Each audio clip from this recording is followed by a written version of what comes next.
Welcome to Order of Operations with Rational Numbers.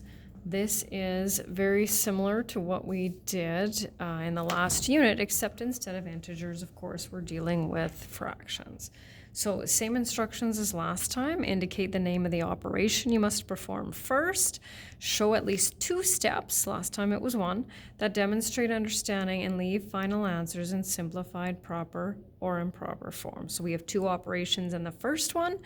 Out of addition and division, what will we do first? We will divide.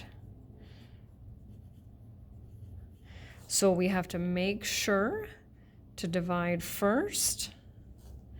So 1/2, right, plus.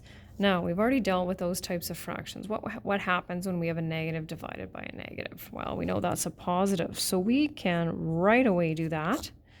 We know that when we divide fractions, we change division to multiplication, write the reciprocal.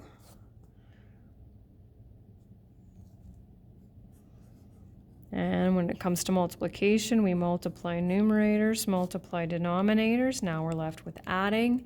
We know we need a common denominator, so we'll create equivalent fractions.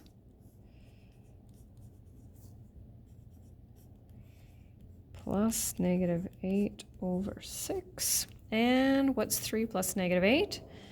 -5/6. Already simplified and already in proper form. So we're good on that one.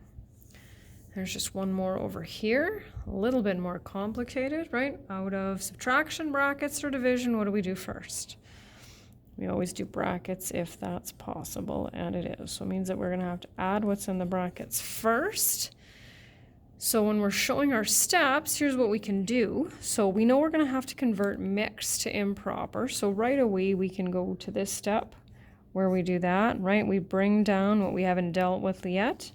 Okay. Now, it doesn't specify in this one to show the step where the fractions change to a common denominator. That will be in a different type of question when we're just performing individual operations. So if you want to go right away to those equivalent fractions, right, remember we don't leave a negative in the denominator. So we'll multiply that one by 3/3. You can tuck that in there too if you want.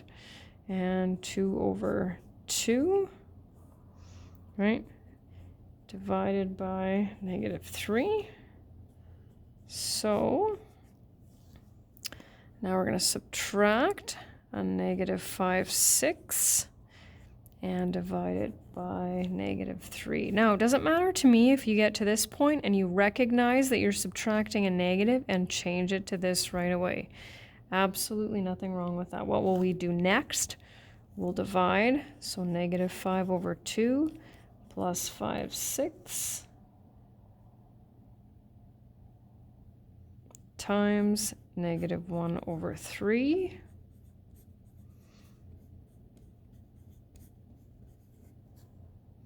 I don't know why I have a 3 there. That should be a 2.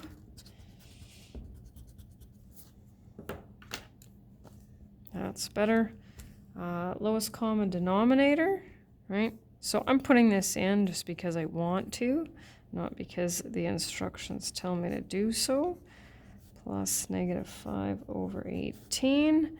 Add the numerators. Keep denominators the same, right? We're going to simplify. Not necessary to show, but I think the more you show something, I think the better it demonstrates you understand it, right? -25/9. And that's it.